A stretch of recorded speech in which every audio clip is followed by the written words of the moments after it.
돈키호테 얘기에 50%는 원래 풍차 얘기야. 나도 옛날에 책 볼 때 사실은 있을 수 없는 일인 것 같고요. 다 풍차 얘기였어 얘들하고. 50% 10이나 됐나? 당연하지. 그러니까 그 돈키호테 얘기 50%가 풍차랑 용 얘기야. 아 진짜라니까? 애들하고 얘기할 때 풍차랑 용 풍차가 얘기야. 용인 줄 알아요. 안녕하세요. 자, 이거 안 해? 했네. 자, 안녕하세요. 자, 위스키 호텔 두 번째 이야기입니다. 자.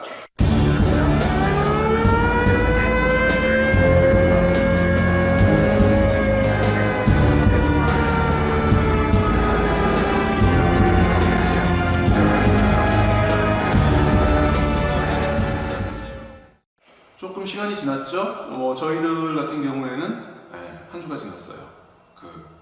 벌써? 한 10분 같은 한 주가 지났어요.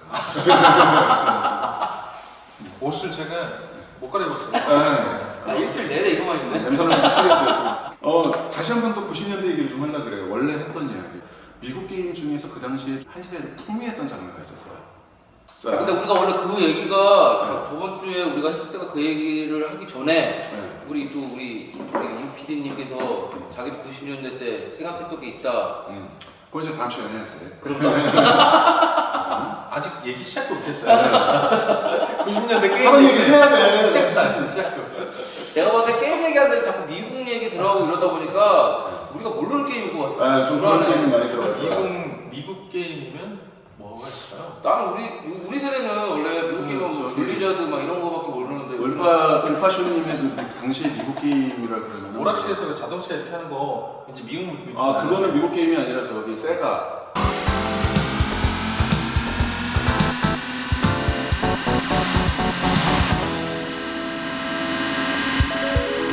음악 소리가 너무 작아요. 그대 모습이 너무 멀어요. 슬픈 DJ 슬픈 DJ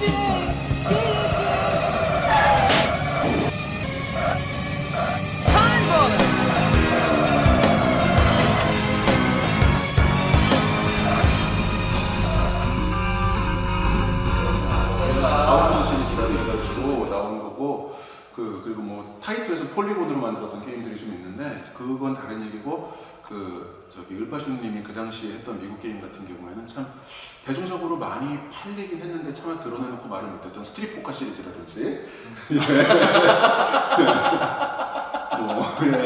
그때도 근데 그게 있었었나요? 80년대부터 나왔어요.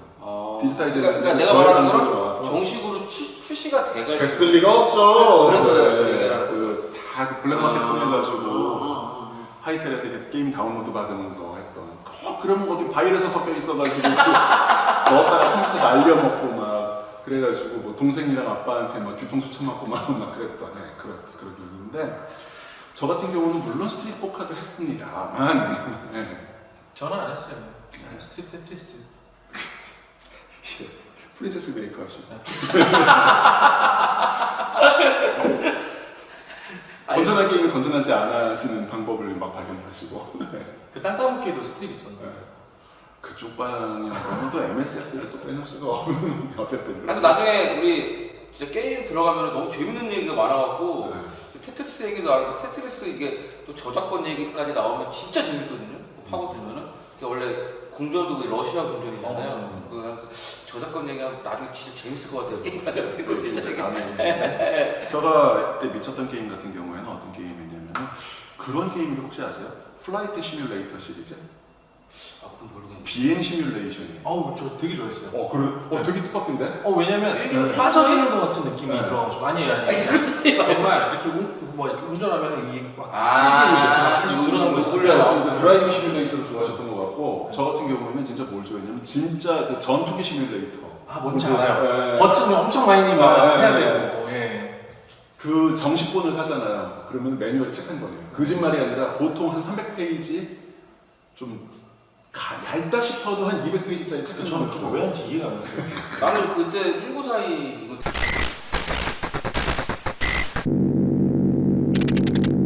솔직히 3D 얘기하고 있잖아요. 그것도 캡콤이야. 캡콤한테 내가 이걸 왜 뭔지 아냐면 그때 아마 영화가 탑건이 되게 유행해가지고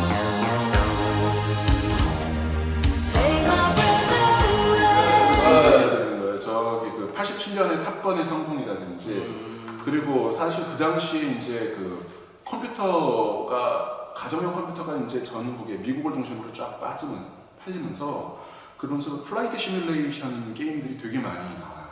예를 들어가지고 펠콘 같은 경우는 그런 게임류가 되게 많이 나오고 재밌는 거는 여기서 진짜 그 실제 그 미군 조종사들이 거기에 투입이 돼가지고 게임을 만들고 막 그랬던 시대였던 거예요.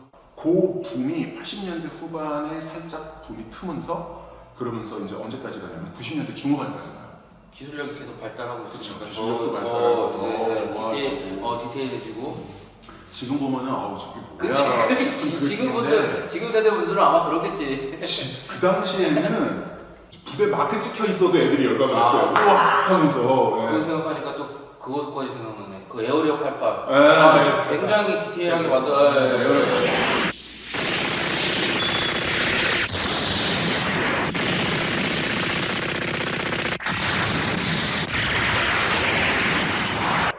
계산도 할 줄 모르는 천치들아, 따라와!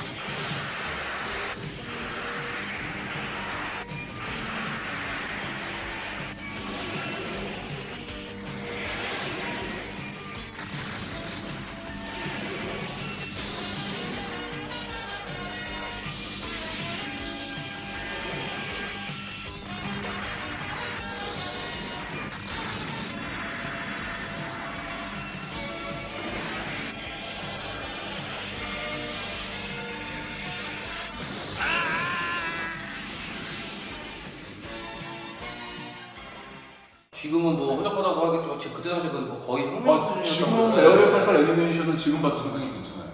좀 과장된 봐가지고. 확실한데 네. 과장된 느낌이 좀 있긴 하지만 지금 봐도 상당히 괜찮은 애니메이션인데 뭐 다들 기억들 하실 거예요. 다 아실 것 같아. 네. 너무 재밌게 봐가지고 저는. 근데 이제 그 당시에 이제 뭐 미쳤던 게임 같은 경우라 그러면은 이제 그 약간의 아케이드성을 가미했던 F-19 스텔스 파이터라든지 뭐 F-15 스트라이크 이글 시리즈라든지 이게 쭉 나오는데 저는 뭐 좀 이런 게 좀 있거든요. 제가 쓸데없이 좀 진지한 게 좀 있는데 진지충이에요.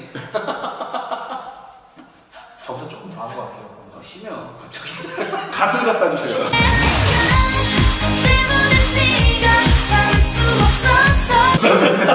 갓과 구리가 두루마리가 이제 피곤한. 이거 오덕후도 아니고 한 10덕후 정도 되는 사람이라서 저 사람. 그 당시에 이제 전 세계적으로 이제 군사 테크놀로지가 그 하나의 유행을 타던 시기가 시작이 나죠. 80년대를 중심으로 레이건이 이제 별들의 전쟁 얘기를 계속 하잖아요. 네. 그러면서 그때 전쟁이 막 냉전 시대와 관련된 뭐 영화들 되게 많이 나오고 뭐 비행기 훔쳐오고 막 이런 영화들 막 나오다가 이것이 현실로 드러나죠.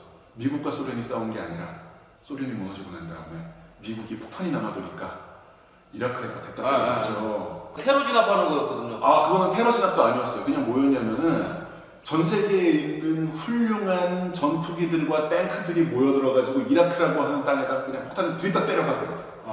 그런 상황이 된 거죠. 그러니까 맨날 TV 뉴스만 틀면은 F-117 스텔스 파이터가 뭐 어디를 폭격했다.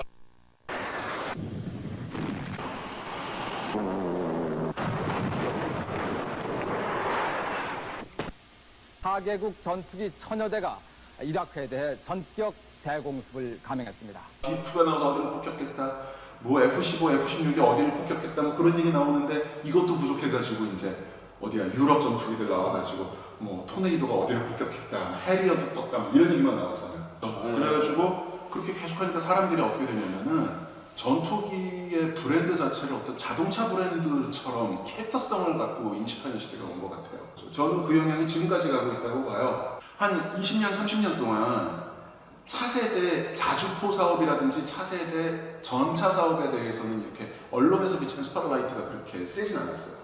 흑표 조금 얘기 나왔고 당시 흑표는 뭐 스펙상으로는 세계 최강 전차 중에 하나였으니까. 근데 그런 거는 좀 스팟라이트가 국산이어서 좀 박았다고 하지만은 실제로 언론에서 지지고 볶고 난리치는 건 항상 KF-X 전투기 뭐 들어오나 그죠? F-35 얼마 전에 그 일본 분들이 하나 떨궈드셨는데 돌아가신 분이 계신다면 삼각 보이니까 먹어보고요. 네. 지금도 그것 때문에 뭐 밀리터리의 대명사라 그러면 전투기라고 다 그랬잖아요. 요게 이제 어디에? PC 게임 쪽으로 그대로 파고들었다고 저는 생각을 해요. 맞아요. 그래서 네, 그 두 두꺼운 매뉴얼 다 읽어가면서 막 항공역학 머릿속에 집어넣어가면서 아 게임하려고 한국 역학까지. 안 그러셨어요? 그 왜? 저는 한국 역학으로 유일하게 알게 된 게 있어요. 아 전투기는 위를 나는 이렇게 하면 올라갈 줄 알았더니 내려가. 그것 때문에 처음에 게임을 하는데 너무 힘든 거예요. 왜 얘는 자꾸 반대로 가? 막. 조종관을 땡겨야지 날아가는데 아, 이렇게 해야지 쭉 갈 것 같은데. 내가 봤을 때 게임에 자질이 없어. 떨어져. 제가 한 2007년 8년까지만 해도 FPS를 땡겨야지 그랬어요. 근데 이게 게임이라는 게 재밌어요. 그러면 지금 말한 것처럼 항공에 대해서 막 이렇게 알게 되고 막 이렇게 디테일하게까지 뭐 그 정도까지는 아니더라도 이 게임을 그때 카운터 스트라이크나 이런 FPS 게임을 하다 보면 총에 대해서 알게 되는 거니까. 그냥 우리 처음에 그냥 쏘기만 땡기기만 하면 좋은 총 어떤 거 막 찾았는데 보면 이거 하다 빠지다 보면 이 총이 이름이 뭐지?